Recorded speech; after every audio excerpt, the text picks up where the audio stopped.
مساء الخير او صباح الخير حسب بتتفرجوا على الفيديو ده امتى.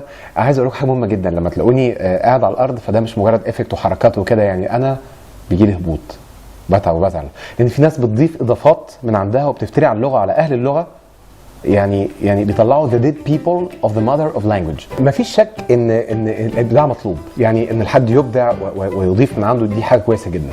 بس ده حاجه في اللغه حاجه صعبه جدا جدا، انك تزود حاجه من عندك وتفتري على اهل اللغه وتقولهم حاجات هم ما قالوهاش اساسا. يعني ما تجيش مثلا عند كلمه تحت اللي هي في الانجليزي داون تقولها داون، يقول لك سيت داون، داوي. الايه اللي بيطلع ده ملوش اي اساس من الصحه. ما تجيش مثلا عند اللون البني وتقول اي لايك ريد بس اي دونت لايك براون. براون او حرف الاو اسمه او، شايفها بتبقى فاتحه شويه بعدين بتقفل. او زي لا، يعني نو اذهب، يعني جو، مش او نو جو. لازم تبقى او، لا باستثناء طبعا كلمه دو، خلاص جو نو، اوكي، مش جو نو. او تيجي عند الاو يو صوت، ساوند مش ساوند. جنيه او رطل، باوند مش باوند، اوكي. او مش اوي